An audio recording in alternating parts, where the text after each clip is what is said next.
La respiración celular es un conjunto de reacciones químicas que permite a las células obtener de los nutrientes la energía que necesitan para realizar sus funciones. La respiración celular se puede desglosar en 4 etapas: glucólisis, descarboxilación oxidativa del piruvato a acetilcoenzima A, ciclo de Krebs y cadena de transporte de electrones y fosforilación oxidativa.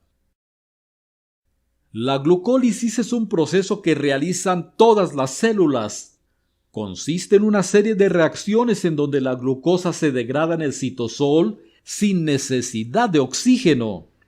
En este proceso, la molécula de glucosa, que posee 6 carbonos, se rompe en 2 y da por resultado 2 moléculas de piruvato, de 3 carbonos cada una, además de 2 moléculas de ATP, 2 moléculas de NADH, 2 protones y 2 moléculas de agua.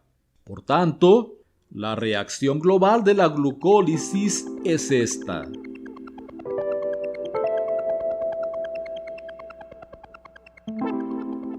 El piruvato, llamado también ácido pirúvico, que resulta de la glucólisis, puede tomar una de las siguientes vías: A. Fermentación alcohólica, B. Fermentación láctica y C. Ciclo de Krebs. La fermentación alcohólica y la fermentación láctica son vías anaeróbicas, en donde, ante la falta de oxígeno, el ácido pirúvico se puede convertir en etanol o en ácido láctico según el tipo de célula. La fermentación alcohólica proporciona energía a ciertos microorganismos unicelulares como las levaduras. Este proceso consta de 2 pasos. En el primero, el piruvato pierde un grupo carboxilo que se libera como dióxido de carbono, lo que da por resultado una molécula de 2 carbonos llamada acetaldehído. En el segundo paso, el NADH dona sus electrones al acetaldehído y regenera el NAD a la vez que produce etanol. Por tanto, la reacción global de la fermentación alcohólica, desde que la célula empieza a metabolizar la glucosa, es esta.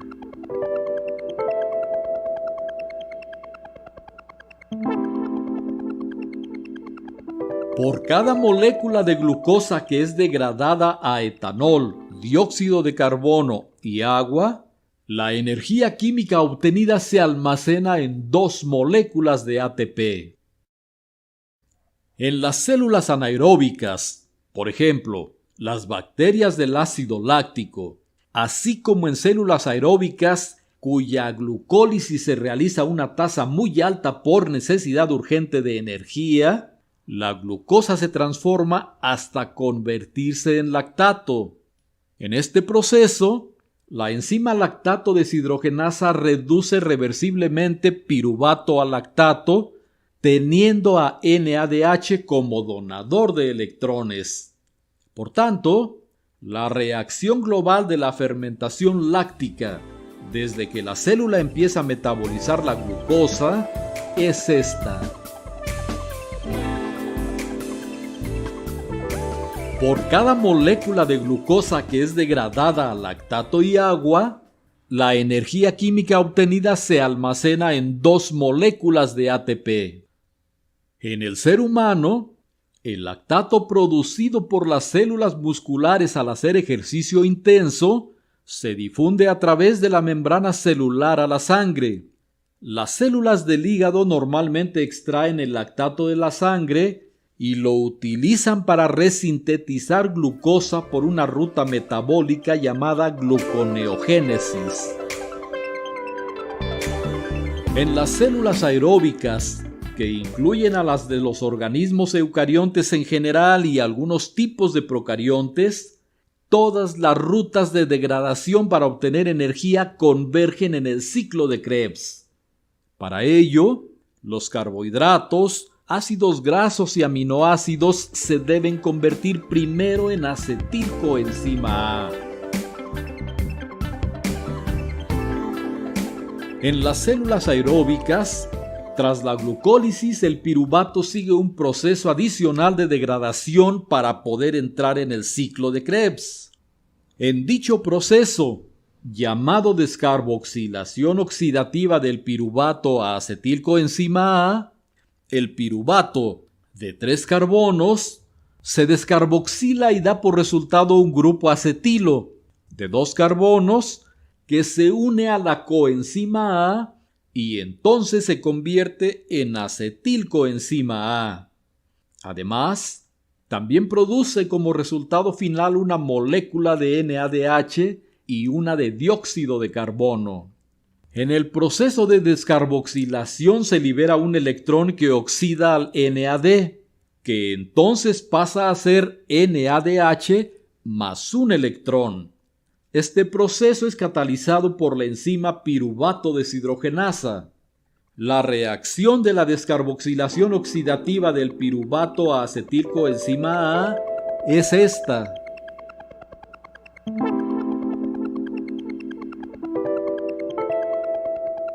En las células procariotas, la descarboxilación oxidativa del piruvato a acetilcoenzima A se lleva a cabo en el citosol, mientras que en las células eucariotas se realiza en la matriz mitocondrial.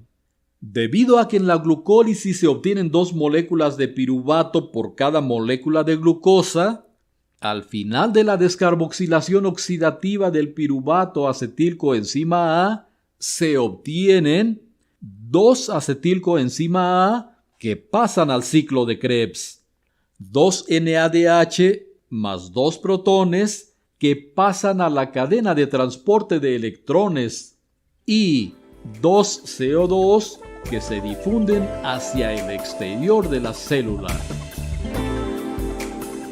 En las células aeróbicas, todas las rutas de degradación para obtener energía convergen en el ciclo de Krebs, pues este ciclo es la vía de la respiración aeróbica.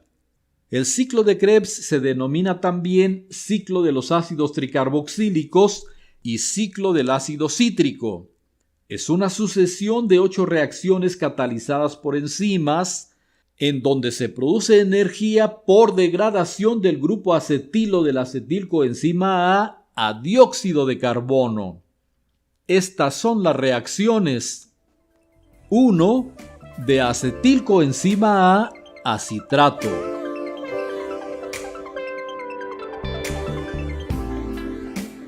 2. De citrato a isocitrato. 3. De isocitrato a alfa-cetoglutarato. 4. De alfa-cetoglutarato a succinilcoenzima A. 5. De succinilcoenzima A succinato.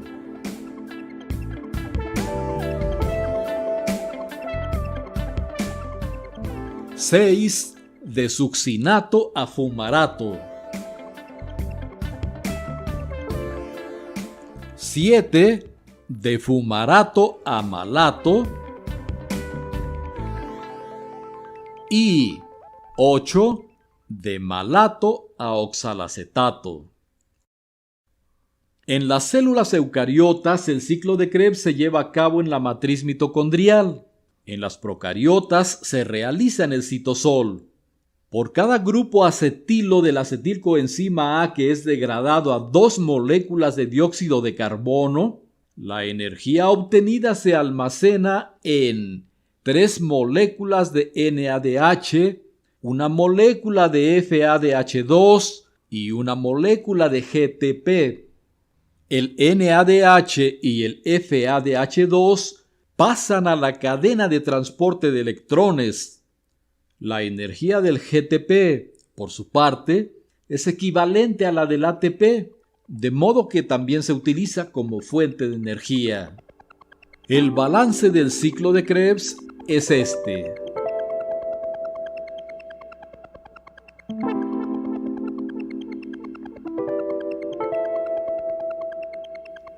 El NADH y el FADH2 producidos en los pasos anteriores depositan sus electrones en la cadena de transporte de electrones, llamada también cadena respiratoria, y regresan a sus formas vacías, NAD y FAD, respectivamente, que seguirán funcionando como acarreadores de electrones y protones.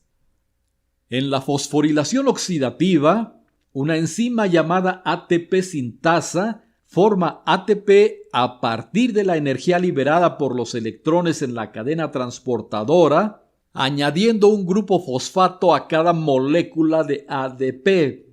Por cada NADH que ingresa a la cadena, se obtienen 3 ATP, y por cada FADH2 se obtienen 2 ATP. Al final de la cadena de transporte de electrones, el oxígeno, que es el último aceptor de electrones, recibe los electrones y recoge protones de la matriz mitocondrial para formar agua. El agua que se forma en estas reacciones es liberada de la misma forma que el dióxido de carbono, como un subproducto que se difunde hacia el exterior de la célula. En las células eucariotas, la cadena respiratoria se localiza en la cara interna de las crestas mitocondriales. En las células procariotas aerobias, se localiza en los mesosomas de la membrana plasmática. La respiración celular a partir de una molécula de glucosa produce 38 moléculas de ATP por lo siguiente. 1. La glucólisis produce 8 ATP. 6 provienen de la oxidación de los 2 NADH y los otros 2 se forman directamente. 2. La conversión de piruvato a acetilcoenzima A produce 6 ATP que provienen de 2 NADH. 3. El ciclo de Krebs produce 24 ATP.